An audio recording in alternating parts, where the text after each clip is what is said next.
àdúà sì rèé Ọlọ́run nìkan la máa dojú ẹ̀kọ àì dojú ẹ̀kọ ẹ̀dá kan lẹ́yìn Ọlọ́run ẹ̀dá kan ò lè gbàdúà lẹ́yìn Ọlọ́run kò sẹ́lòmíì mọ́ dáa pé ti dájọ́ náà bá Allah lọ Allahu Akbar. adúpẹ́ fún Ọlọ́run adúpẹ́ ní ẹ̀kan sí apàrí ọgbà pẹ̀lú gbólóhùn alhamdulillahi rabbil alamin ọba aláàánú ọba olùṣẹ̀dá ọba alágbára ọba olùpèsè ọba alámójútó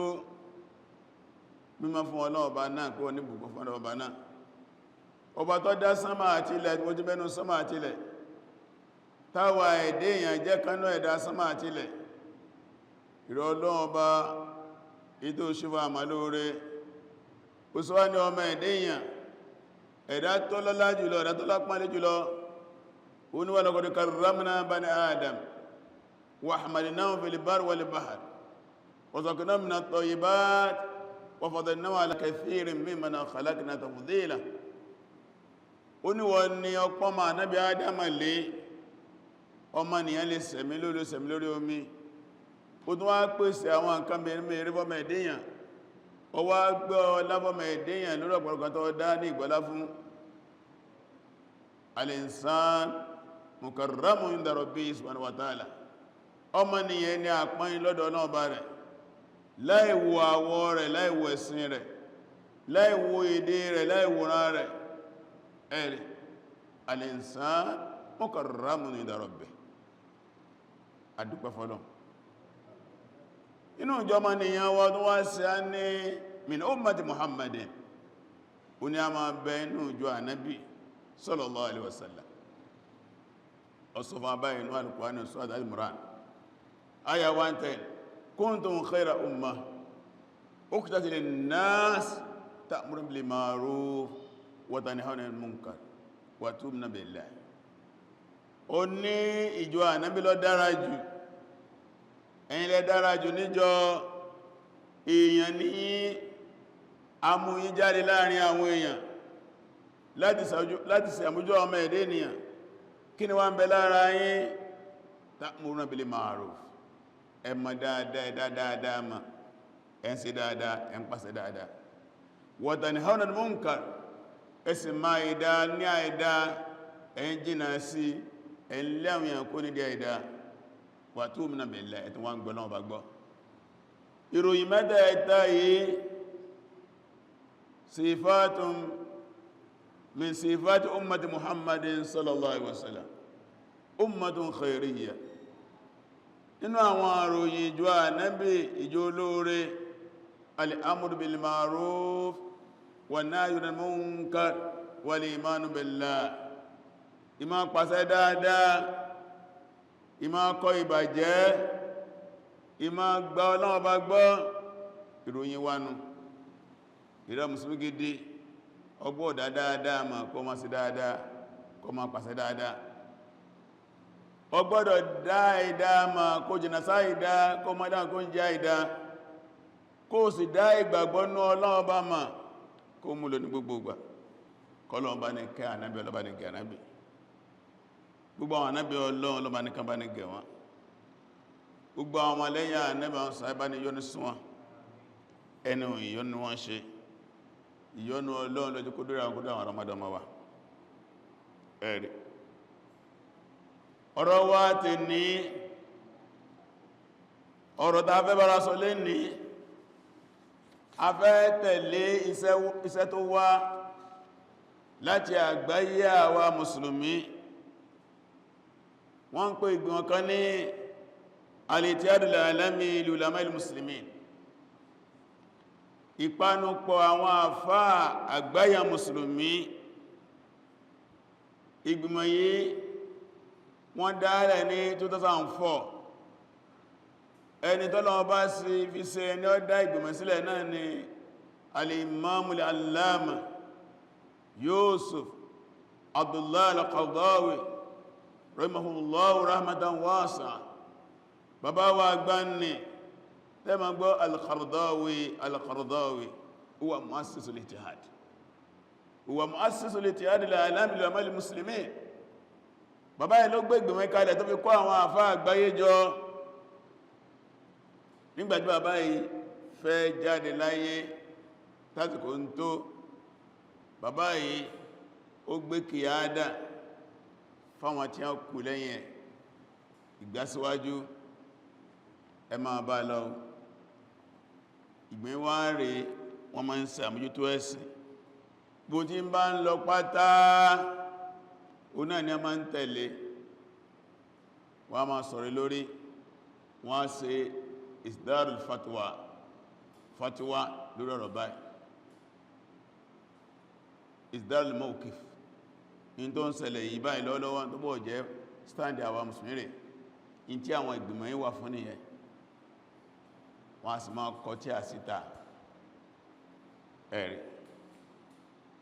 Wọ́n wá kọ lẹ́tà kan lọ́wọ́lọ́wọ́ báyìí dìkọta wọn bẹ ní Doha ní Qatar ní on the 11 August 2025 ní àkọlẹ́ta ìsíta. Àkọlẹ́ta náà ni Fadilatul Imam wal Khatib. Ìrẹ́ imam ìrírí jósólì pípẹ́lẹ̀ ìbánisọ̀rọ̀ ọlọ́lá ni wọ́n ládánú lẹ́tà ẹ̀kọ́. Wọ́n ní assalamu alaikum wa rahmatullahi wa barakatuhu wa ba'd. Fayadiqul ittihad al-alami li amal muslimin asma ibarati at-takdir wal ihtiram wa yatamanna an takunu fi khairin wa afiyatin fi dinikum wa dunyakum. Wọ́n ní gbìmọ̀ yìí wọ́n fi ránṣẹ́ sí yín, wọ́n ṣe gẹ́gẹ́ bí ẹ̀bùn fún yín àwọn ìkíni tó ga jùlọ tó mú àpọ́nlé dání, tó mú kákàníkún dání. Wọ́n sì ń tàn máa lọ́dọ̀ Ọlọ́ọ̀bá kí gbogbo yín kẹwà lórí dáadáa, kẹwà lálẹ́ àfíà nínú ẹ̀sìn yín àti ilé ayé yín. Fala yafa alaykum ما يتعرض له شاب غزة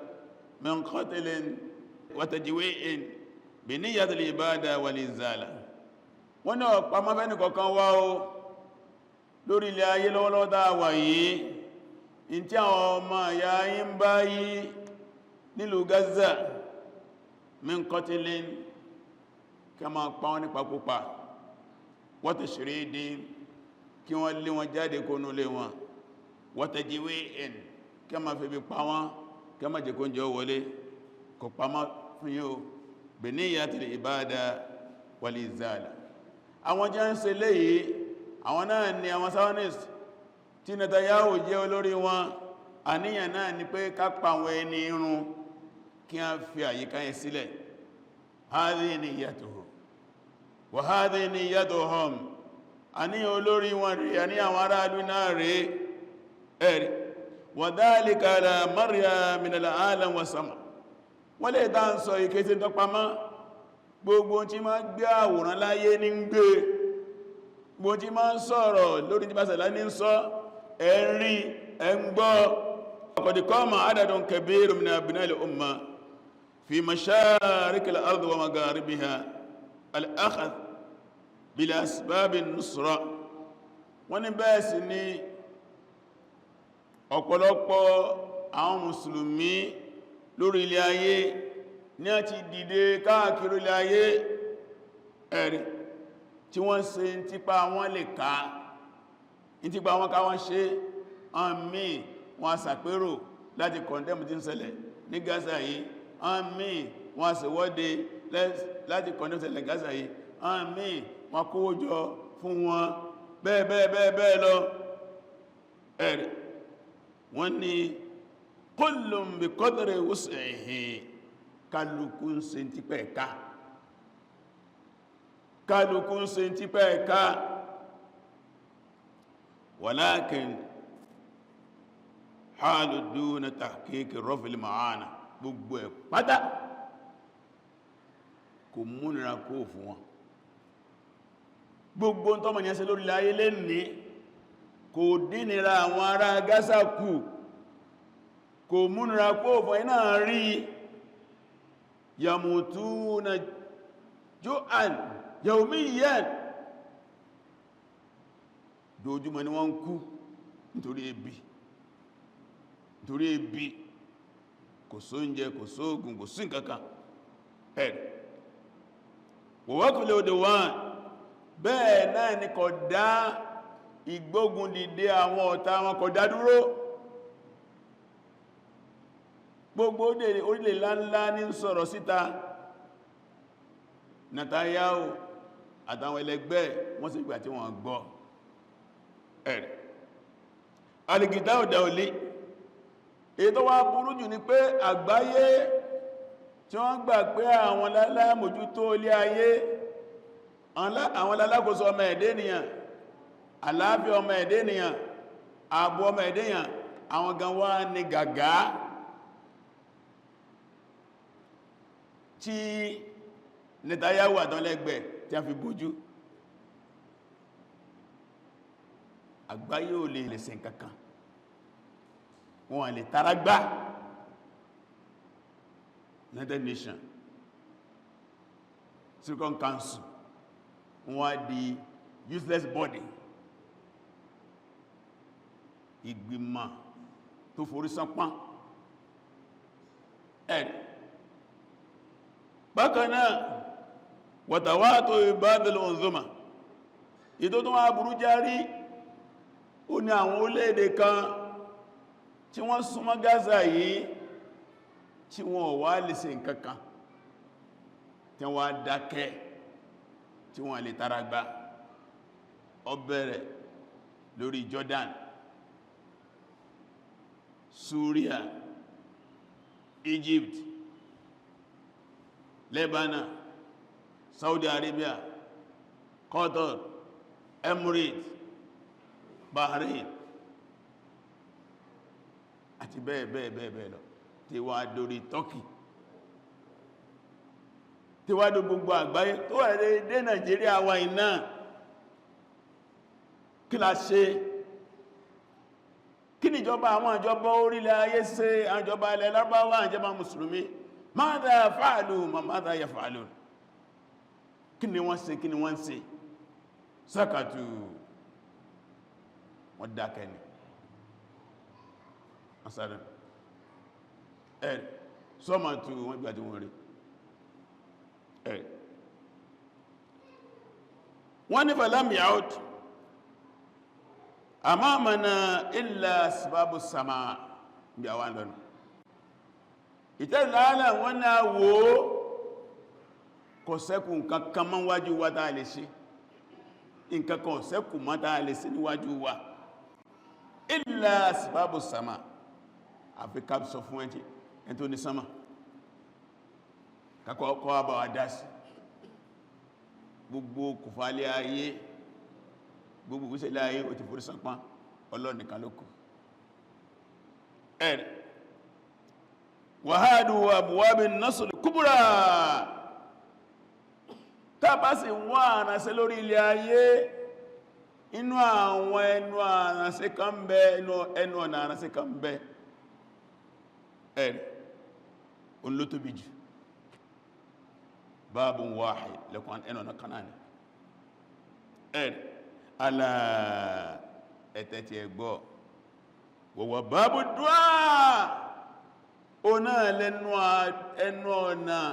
ìrawọ́ rasẹ̀sọ́ lọ́hun pèrè Ọlọ́run bá wa dá sí o, Ọlọ́run bá wa dá sí o, wọ́n ni tó kùnù ẹ̀rì biftikaarin pẹ̀lú kí a ká lọ síwájú Ọlọ́run lẹ́yìn tó rẹ̀ lẹ́yìn tí ó jẹ́ nǹkankan, ká lọ síwájú Ọlọ́run láláì ní nahnu fuqaraa ila rabbina al-ghani, kí a jẹ́ kọ́lọ́mọ̀ àmà ní nǹkankan, ìwọ ma lọ́bọ̀ ọlọ́rọ̀ tí rọ lọ́rọ̀ hadha al-wahidul qahhar, wọlé bá kan tó tóbi tó gbọngbọ́n ẹ̀rẹ̀ wa tadarru lillahi tabaraka wa ta'ala, káwà dúrẹ̀ bẹ́ káwà rírì lọ́sọ́dọ̀ Ọlọ́run wọ́n ní ẹnu ọ̀nà kan tó kù ní ẹ wa qala ta'ala wọ́n lọ sí sọ́nà Al-Qur'an Karim ẹ̀rì wa qala rabbukum ud'uni ọlọ́ni ọlọ́ọ̀bá yín sọ fún yín ud'uni ẹ pè mí Ọlọ́run ẹ̀rì astajibu lakum máa dáyín lóhùn innal ladhina yastakbiruna an ibadati gbogbo ẹni tó bá sì gbéraga sí máa pè mí Ọlọ́run sí máa jọ́sìn mi Ọlọ́run láti máa pè mí sayadkhuluna jahannama dakhirin Ọlọ́run ẹgbẹ́ yóò wọ́ná jahannama lẹ́yìn pẹ̀rẹ̀ ní ẹni tí ó bá pọ̀ Ọlọ́run ẹni tí ó bá sàádọ́ Ọlọ́run yóò wọ́ná inú táà fi wà jẹ́ lára dùwà áyà kanú yán kòtì tọ́dù Ghafir ní áyà yẹn wà áyà 60 Ọlọ́run tó pé àmá yujibu tarra idha da'u wa yakshifu su' Ọlọ́run ní àbíkẹ́ ìsùn Ọlọ́run bá ní tí wọ́n máa ń ká ìṣòro kó fún yàn tí ìṣòro bá dé wọn Ọlọ́run bá Allah wọn ká ìṣòro náà olùmọ́ ń jẹ́ pé ẹni ara bá ní ńgbà ara bá ní ẹ̀rẹ̀ tara bá ní o máa ń jẹ́ pé tó bá wá jẹ́ pé ìdákínú ó ṣe wọ́n bá káàbù yẹn kú ẹ̀rẹ̀ Suratu Naml nìyẹn àwọn tí wọ́n ti síwájú nù wọ́n fún aláyà nù kwánù méjì lẹ́tà mọ́ ń ká lọ wọ́n ní Salman radiyallahu ta'ala anhu wọ́n bá kan náà àdísì wà lọ́rọ̀ Salman Farisi sahabiyyun jalilun sàábé ni ọlọ́bá ni yọ́nú sí qala Rasulullahi sallallahu alaihi wasallam ó sọ pé àní sọ wípé inna rabbakum dájú ọlọ́ọ̀bá yín ọba Allah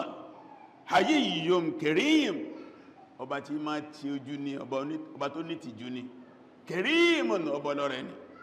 yahtayi min abdihi ìmá ti ju ẹrú ẹ̀ idha rafa ilayya yadayhi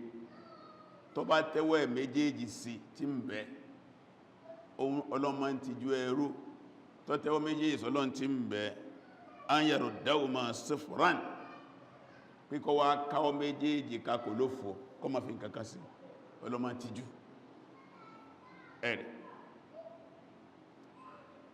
wọ́n ní wa min ajli tahqiqi barakati jama'a wa ishmal al-khair wọ́n gbogbo ń tààzọ síwájú yìí látara ìdí kájẹ àǹfààní pípọ̀ wa èèyàn kékeré kí jímá ọ̀pọ̀ èèyàn ní kí a jẹ àǹfààní pípọ̀ wa albarka pípọ̀ wa láàyè ilé ní àti káàkiri orílẹ̀ ayé lè ní wal ishmal al-khair àti ìkóra níjọ lórí dáadáa ìwà mọ́sálásí wà lẹ́yìn orí dáadáa tọ́lọ̀ bá pàdásẹ̀ láwá ṣe ya ayyuhal ladhina amanu idha nudiya lis-salati min yawmil jumu'ah fas'aw ila dhikrillahi wa dharul bay'a dhalikum khayrun lakum in kuntum ta'lamun ọlọ́yìn mùmítà bá ti pèpè lọ́jọ́ jímọ̀ ẹ tara sàsà láti lọ gbọ́nà tí Ọlọ́run ẹ fi àtàrà sílẹ̀ ilé náà lólórí fún yìí tẹbá mọ̀ bẹ́ẹ̀ wọ́n látara inú ilé wa kama sanna nabi sallallahu alaihi wasallam lishtima' wa du'a min ajli talabil ma'i ina as-sama' àti pé gẹ́gẹ́ bá ṣe mọ̀ pé ń bẹnu súnà ní Muhammad tí òjò ọ̀bá rọ̀ nínú ìlú tó dáadáa súnà ní ká tọrọ òjò ká bẹ̀lọ́ òjò jẹ́ ń pè ní salatu istisqa ìpéjọ tọrọ òjò olówànà súnà náàbí bẹ́ẹ̀ ẹ̀rí láti wá omi fa innana nahibu bil a'immatil wa khutaba látara adé eléyìí àwọn kéèsì gbogbo àwọn àfáà lórí ilẹ̀ ayé wal khutaba àti gbogbo àwọn àfáà jẹ́ máa ń gorí mímbàrí fi kulli aqtaril alam gbogbo àgbáyé ọmọ ẹ̀dẹ́ nìyà àwọn òfin sọrí ìlú kan an yukhasisu khutbat al-jumu'ah kó sọ yí pé jímá on the 12th oṣù Rabiul Awwal 1447 to the day 5 September 2025 kí wọ́n ṣàjúmọ̀ àyẹn lẹ́sà bil hadith kò ipé ọ̀rọ̀ tí a fẹ́ kí ìmáàmù sọ lórí mímbàrí yẹn an fadli du'a kí a sọ fún ọlá tí ń bẹ fún àdúà ẹ̀rì wa manzilatihi àti pò àdúà wa atharihi àti orípa àdúà wa namazija min du'al anbiya wa salihin àti kí ìmáàmù jẹ́ àmà ó fún wa ní àwọn àpéjúwe lórí àdúà àwọn ànábì Ọlọ́run tí a ti rékọjọ́ láti wọ́n ṣe àti àpéjúwe lórí àdúà àwọn ẹni rere àwọn ẹni Ọlọ́run tí wọ́n ti ṣe ẹ̀rì inda hulul kurab nígbàtí wọ́n bá wà nínú ìṣòro nígbàtí ìpọ́njú bá dé nígbàtí ní a bá dé tí wọ́n dárí padà sọ́dọ̀ Ọlọ́run wọ́n kìtọ́ ìlàsíbà nígbàtí gbogbo tí jẹ́ okùnfà tọ́mọ̀ ẹ̀dẹ́ yẹn lè mú dání tí ó bá símá kẹbọ́ gbogbo abára wa nísìn انقطعت جميع أسباب الأرضية gbogbo ń dáa lè pè ní okùnfà orí ilẹ̀ ayé ni òsìmọ́ ní ìsìnmọ́ àwọn ìyàwó ilẹ̀ nílùú Gaza torí pé Netanyahu ó ti nípinnu òsáfẹ́ pa wọ́n rẹ́ ni òsáfẹ́ pa wọ́n run ni hadha qararuhu al-akhir last resolution rẹ̀ nìyẹn kò sì fi pamọ́ ó jẹ́ gbogbo ayé ọgbọ́ ẹ̀rì summa takhasidu waqtin aqwa salata juma wọ́n lẹ́yìn náà tàbáwá kíjímá tán kí a fásìkò kan sílẹ̀ lẹ́yìn jímá ẹ̀rì yarfa'u fiha al-musalluna aydiyahum bid-du'a tí wọ́n kírun nígbà bá kírun tán a fẹ́ kí wọ́n gbé ọwọ́ sókè ẹ̀rì yarfa'u fiha al-musalluna aydiyahum bid-du'a káwọn tí a kírun gbọ́n sókè kẹma bẹ̀lọ́n kẹma bẹ̀lọ́n wa ta'min ala du'a al-imam kí wọ́n ṣe àmì sí àdúà tí ìmáàmù bá ṣe ẹ̀rì kí wọ́n ṣe àmì ẹ̀rì lẹ́nà ẹ̀nà wà sàdúà wọ́n àfàdúà parí ẹ̀rì ilé ìlẹ́ta tọ̀wọ́ ẹlẹ́ta mọ̀ká fún yẹ̀ lè pé wá sí tè ní náà ní pé ọlá àdúà ipò àdúà orípa àdúà àti àdúà àwọn ẹni Ọlọ́run tó bẹ̀ lórí àwọn ànábì Ọlọ́run tí a ti síwájú nígbàtí wọ́n wà nínú ìpọ́njú ìyẹ́ sì ṣe tuntun ní masálásí wa àti sọ àwọn ànábì Ọlọ́run tó gbà tílẹ̀ fún wọn Ọlọ́run ni wọ́n képe àtùnrà alẹ́ ti lé ní eléyìí ló pé àkọlé wá síwá tò nínú àwọn náà ti gbọ́ àkọ́kọ́ àdúà inú ẹ̀sà mùsùlùmí ìbádà ni ìjọsìn ni bá a ṣe ń gbáwẹ̀ táà ń yọ sàká táà ń lọ sí hajj táà ń ṣe umura bẹ́ẹ̀ náà ni àdúà náà jẹ́ ìjọsìn gẹ́gẹ́ Ànábì sọ fún wa kìí ṣe ìjọsìn kékeré rárá débi pé Ànábì ní gbogbo ẹni tí ìbá ti ṣàdúà Ọlọ́run máa bínú sí kìí ṣe pé bọ́bá gbé ma ṣàdúà dùá faridatun diniyya ọ̀ranyàn ẹ̀sìn ni an-nad'u Allah subhanahu wa ta'ala ká máa ṣàdúà ta ló wà láyé tí ò ní bùkátà tó fẹ́ gbọ́ ta ní bá ní gbọ́ bùkátà jọ lọ́n lọ ibẹ̀ rí lẹ́ẹ̀mẹ́tàdínlógún àsàdúà ó kéré tán lójúmọ́ pé má ti ké Fatiha ó ti ń sàdúà ihdina siratal mustaqim siratal ladhina an'amta alayhim ghayril maghdubi alayhim waladdallin gbogbo jamanu wé àmín hádà dùá láfi sáàmì inú rọrùn yàn tí ó sì bànújẹ́ tí ó bànújẹ́ torí díẹ̀ ọ̀ràn èèyàn ní ká ṣàdúà ní ẹ̀sìn àwọn mùsùlùmí àdúà kìí sí pọ̀ jù àní Muhammad ó ní àdúà máa ṣàǹfààní tí tí ń bẹ lọ́wọ́ ẹni àdúà máa ṣàǹfààní tí ń tọ́wọ́ tí bà in tí ń bẹ lọ́wọ́ ẹni a ṣàdúà kó mọ́wọ́ a ṣàdúà kí àlùbáríkà wọ̀ tọ́wọ́ tí bà a ṣàdúà kó wá bà tọ́wọ́ bà tán kó jọ ní àlùbáríkà kó jọ mọ́ wa lọ́wọ́ ẹ̀rì àdúà ẹ̀sẹ̀ nǹkan kékeré inú ẹ̀sẹ̀ wa mùsùlùmí ẹ̀rì ó ń sì ní ibi táwọn ànábì ọlọ́mọ darí sí nígbà ìṣòro bá dé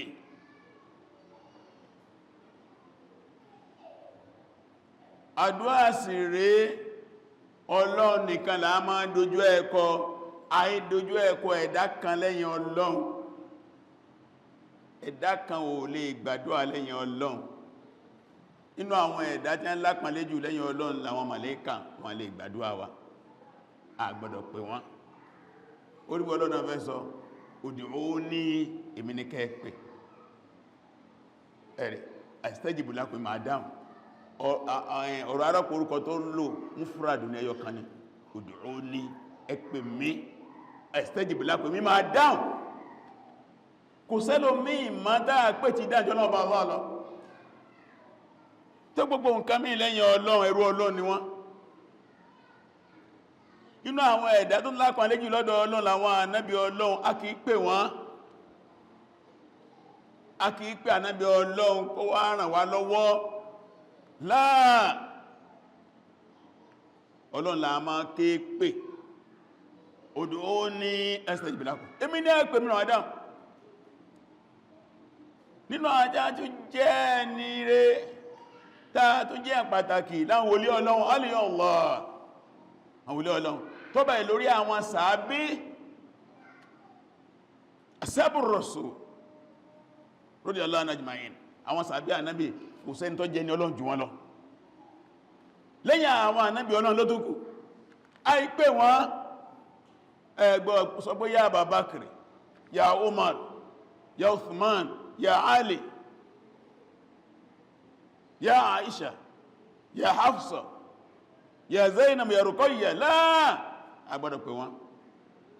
tàbí wọ́n máa sọ bọ́n kẹwàá ní ṣe wà àwọn kẹni mùkádàmù agbọ́dọ̀ pé wọn ẹni a máa pè ní khaliquhum ẹni ó dá wọn Allah subhanahu wa ta'ala ud'uni astajib lakum èmi ní ẹ̀pẹ̀ mi ni máa dá yín lóhùn àwọn àlà máa pè ẹ̀rí ẹ jẹ́ kí n fún yín ní àpẹẹrẹ àwọn ẹni Ọlọ́run tí a ti lọ tí a ké pè Ọlọ́run gbúwá ma Nabiyullahi Nuhu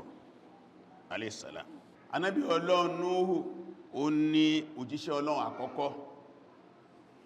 lè tẹnu kò lè lórí lọ́dọ̀ àwọn àfá tó pá Ànábì Ádámà Ànábì ni Nabiyyu ní kìí Rasul yàtọ̀ mẹ́ láàrin Nabiyyu wa Rasul Ànábì òjíṣẹ́ Ànábì lèyàn kọ́ jẹ́ kó tó dé òjíṣẹ́ gbogbo òjíṣẹ́ ló jẹ́ Ànábì gbogbo Ànábì kọ́ lójíṣẹ́ yàtọ̀ ń bẹ láàrin prophet and messenger inú àkídà mùsùlùmí wọn dápọ̀ prophet kò tó messenger àwọn tàbàgbọ́ rusul àwọn rusul àwọn ẹlẹ́niyàn Ọlọ́run rán sáwọn èèyàn tọ́gbà ń bìyà Ọlọ́run sọ́dà Ànábì Ọlọ́run kó máa jíṣẹ́ láàrin ara rẹ̀ kó máa lò àfọ̀mí tọ́lọ́mbá tó ṣe nǹkan báyìí ṣùgbọ́n ní ẹyẹ ọlọ́run kọ́ sódò jíṣẹ́ nígbà wọn ànábì ọlọ́run Núhù ni ẹ̀nà ẹ̀rí tẹbá ka Suratul A'raf ayah 59 Suratul Hud ayah 25 ẹ̀rí mbẹ̀ inna arsalna Nuha ila qaumihi àwàlára Núhù sáwọn ìjọ rẹ̀ Núhù wá jíṣẹ́ ń gbọ́ dásìkò kan ó sú Núhù wọ́n fẹ́ pa Núhù ó náà wá ké pẹ̀lọ́ àbí ó ti ké pẹ̀lọ́ ń pọ̀ nínú Al-Qur'an Karim ṣùgbọ́n tẹ́bá wo Suratul Qamar ní àyá 10 ló ti bẹ̀rẹ̀ Ọlọ́run ti ń bá ọ̀rọ̀ Núhù bọ̀ ẹ̀rì tàbí láti àyá 9 Ọlọ́run ní kadhabati qablahum qawmu Nuhin Ọlọ́run rí àná Muhammad sọ́lọ̀sọ́tàn ọ̀rọ̀ Mákà bá pẹ̀ lókùrọ́ tí wọ́n gbá tí ẹ wọ́kọ́lá kọ́kọ́ Núhù náà wọ́n gbá tí ẹ fakadhabu abdana ẹrù wá ti ṣe Núhù àwọn àjọ rẹ̀ wọ́n pè nírọ́ wa qalu majnunun wazdujira wọ́n ní wèrè ní tí a máa ń jágbé mọ́ ẹ̀rẹ̀ fada rabbahu nígbàtí tó súnúhù ẹ̀rẹ̀ ọlọ́ni fada rabbahu ní pẹ̀lọ́ọ̀bá rẹ̀ ẹ̀rẹ̀ inni maglubun fantasir ìrẹ́ Ọlọ́run wọ́n ti borí mi mo ti wà defeated inni maglubun wọ́n ti borí mi ní ọ̀rọ̀ náà àbáyọmọ́ fantasir máa na ṣe wá Ọlọ́ni fafatana abwaba samai bima'in mun'amirin àwa ṣílẹ̀kùn sama kó mi máa jábálá sama omi wá ń jáwọ́ láti sama ìyẹn náà ń pè ní tufan àdúwà nínú ṣe tọ́lọ̀ ọba fi ní kó mi sẹ́ omi tó pa àwọn àjọ rẹ̀ tí wọ́n gbàgbọ́ tó pa wọ́n run àdúwà ló ṣe ń gbò dójú ẹ̀ inni maglubu fantasir ìrọ̀lọ́ abẹ́ ikhwanuna fi Gaza maglubun fantasir ọmọ ìyá ní Gaza wọ́n ti borí wọn bá ní ràn wọ́n lọ́wọ́ nasraka ya Allah anàṣẹ́ rẹ̀ là ń fẹ́ fún wọn gbogbo kò forí ilẹ̀ ayé ló ti já ìwọ nìkan ló kù la tuhlikuhum wọ́n pa wọn rún mọ́ gba àwọn ọ̀tá láàyè lé wọn lórí ẹ̀rẹ̀ lẹ́yìn náà tàbátún wo nínú ìtàn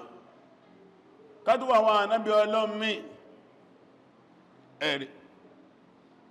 ẹjá wo Ayub Nabiyullah Ayub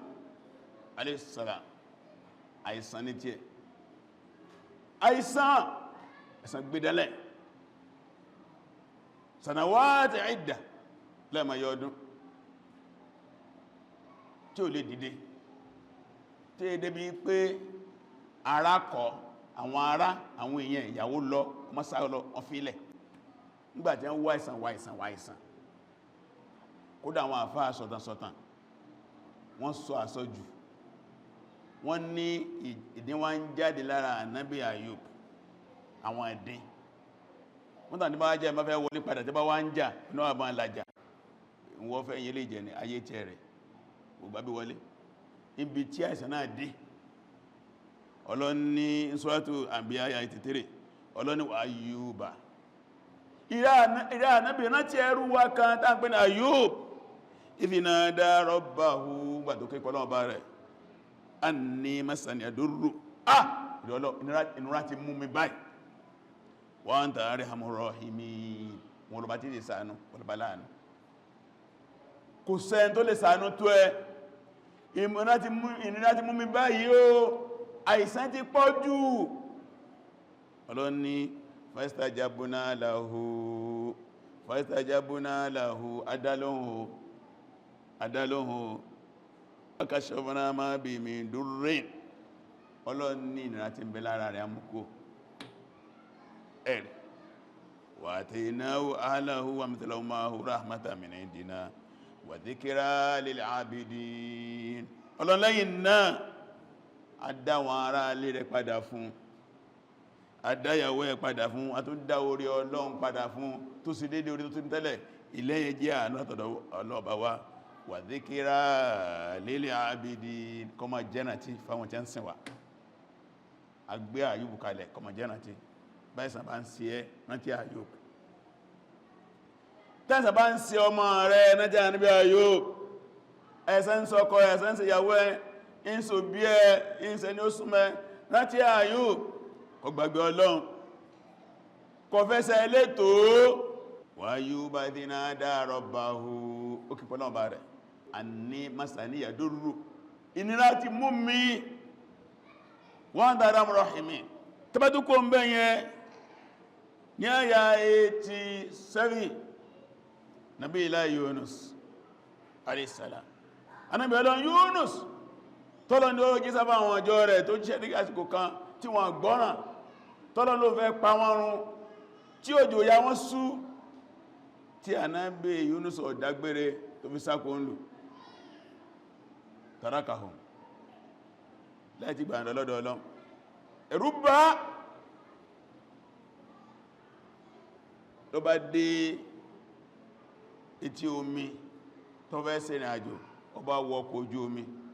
nígbàtí ọkọ̀ ojú omi dé agbami ní bá ń fi dùgbẹ̀dùgbẹ̀dùgbẹ̀dùgbẹ̀dùgbẹ̀dù ní ẹni tí ń wa mọ́tò àtàwọn ọmọ tààlẹ̀ lẹ́sẹ̀ kèrí bá tẹ́lẹ̀ Ànábì Yunus ní ànà èmi ní wọ́n ni bẹ́sọ́ mi láti pé tó nìkan bá ti parun àwa yòókù ní parun ọ bẹ́sọ́ mi gbàtí ọ bẹ́sọ́ báyìí Ọlọ́run ti sẹ́ẹ̀tì ẹja kanlẹ̀ wọ́n ń pè ní Hut ẹnu ẹ̀ lọ bẹ́sí wọ́n ń pè ní Nun ẹnu ẹ̀ lọ bẹ́sí yẹ bá gbé mi Ọlọ́run wá pàṣẹ fún ẹja yẹn pé o lọ tí máa lọ nǹkan nínú kò gbọdọ̀ ṣiṣẹ́ mọ́ ní wá ń bẹ nínú òru ń bẹ nínú omi ọ ń bẹ nínú ẹja iná ń pè ní òkùnkùn mẹ́ta òkùnkùn òru òkùnkùn omi òkùnkùn ẹja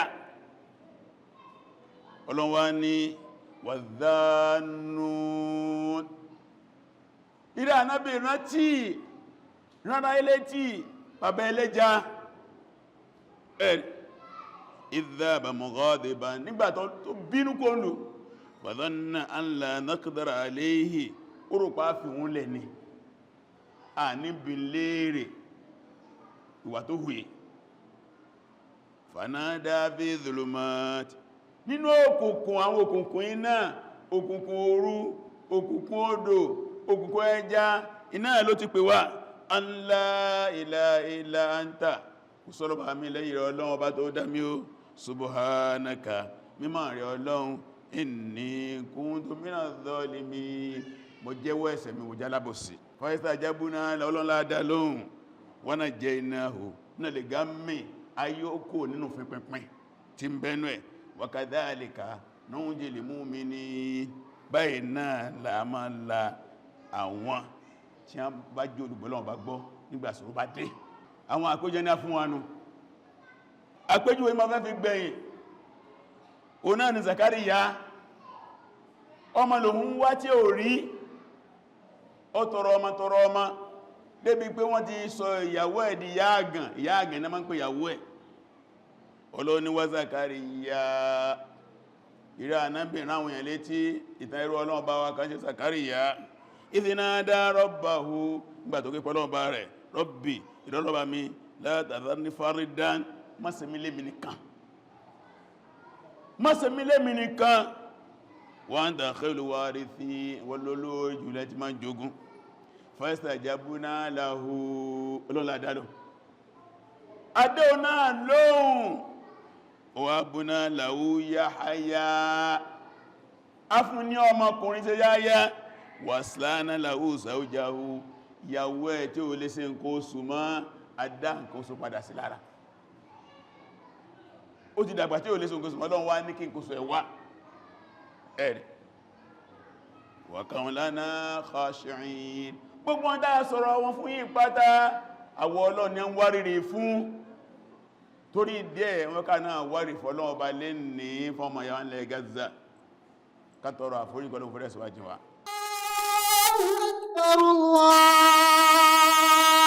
Allahu Akbar.